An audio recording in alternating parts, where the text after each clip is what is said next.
vous savez qu'il y a eu ce reportage sur France 2 sur les cafés dans lesquels les femmes n'étaient pas admises et dans lesquels certains disaient à Sevran, ici ce n'est pas Paris, c'est comme au Bled. Et vous aviez eu cette réaction très étonnante, il n'y avait pas de femmes dans les cafés ouvriers.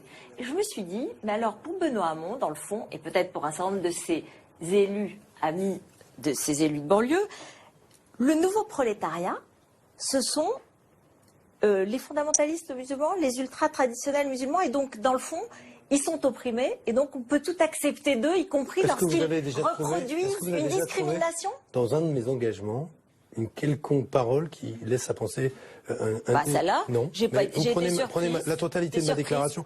Moi, je veux bien être jugé sur la totalité de mes déclarations. Mais je vous le dis, qu'aujourd'hui, on se livre à une caricature de mes propos et pas acceptable dans le débat démocratique. Qu'est-ce qui s'est passé? Il y a effectivement, et j'ai toujours montré, une intransigeance totale à l'égard des fondamentalismes et tous ceux qui testent la République, et la testent en permanence, notamment sur l'espace public et tous ces espaces dont on veut priver les femmes. Donc là-dessus, je suis intransigeant aussi parce que je suis un élu qui connaît ces réalités à la différence de tous ceux qui en parlent tranquillement derrière leur petit bureau à Paris. Première chose. La deuxième chose, ce que je dis, c'est que le sexisme en France, il n'est pas arrivé du jour où le premier musulman a mis le pied sur la terre de France. Non, bien sûr, mais à chaque fois, vous l'avez dénoncé, et aujourd'hui vous le dénoncez donc aussi. Mais évidemment que je le dénonce, d'où ma police des discriminations. Quel est celui qui met en face d'un problème une solution comme moi? Personne. Qui dit j'entends des déclarations sur l'égalité femmes-hommes. Moi je dis banco, mais moi je mets une solution, je mets une proposition. Qu'on me critique sur les solutions, qu'on me dise Benoît Hamon, une nouvelle police, une nouvelle administration, ça n'est pas la solution. Pourquoi pas? Je dis mais qu'allez-vous faire vous pour éviter que ce genre de phénomène ne se reproduise? Et là, je mets en cause ceux, je le dis, qui depuis des années, et avant même que nous soyons aux responsabilités, ont continué à laisser des territoires sans subvention aux associations laïques, sans subvention au tissu associatif qui se battait, en réduisant les dotations et finalement en laissant une forme de ségrégation sociale et territoriale devenir de plus en plus forte.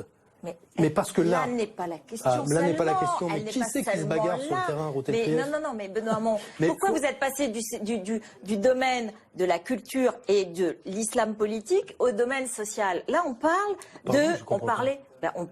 d'un certain nombre de discriminations qui sont faites contre les femmes par une forme d'islam politique radical. Que je condamne. Et donc, que je condamne avec la plus extrême fermeté. Et ça, comme élu de banlieue, on a vu et on voit autour de vous parfois certains élus de banlieue qui, éventuellement, pourraient faire des compromis. Soit on vit sur vos fantasmes, et à ce moment-là, on fait une émission sur l'idée que vous avez que Benoît Hamon pourrait faire, voilà, bon, c'est assez curieux, soit on raisonne sur ce que je dis et ce que je fais. Moi, j'ai pris des engagements. Et en matière d'égalité femmes-hommes, pardon de vous le dire, quand j'ai été un des seuls élus à se prononcer pour la pénalisation des clients en matière de prostitution à raison de la violence faite aux femmes qui sont aujourd'hui prostituées, j'ai entendu les gens me dire « Ouh là là, c'est un sujet qui n'est pas populaire, etc. Il ne faut pas aller au bout ». J'ai été au bout de ces batailles-là. J'ai soutenu les élus qui ont déposé une proposition de loi en ce sens. J'en ai fait un combat sur lequel je me suis personnellement engagé. Je vais continuer ces combats-là sur l'égalité femmes-hommes.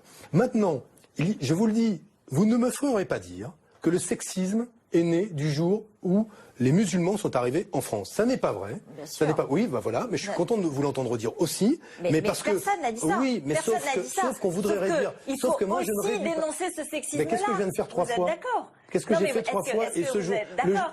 Mais c'est ça qui est important, c'est qu'il ne s'agit pas d'occulter ce sexisme-là pour d'autres raisons. Bon, bah alors je ne sais pas comment vous le dire. Je le condamne pour la 4e fois dans une émission, comme je l'avais fait ce jour-là. Sauf que, mais ça fait partie du débat politique, on a décidé aujourd'hui de caricaturer mes propos. Moi, j'assumerais totalement le fait de dire, par ailleurs, qu'aujourd'hui, je considère que la laïcité n'est pas un glaive ou ne doit pas être un glaive contre les musulmans.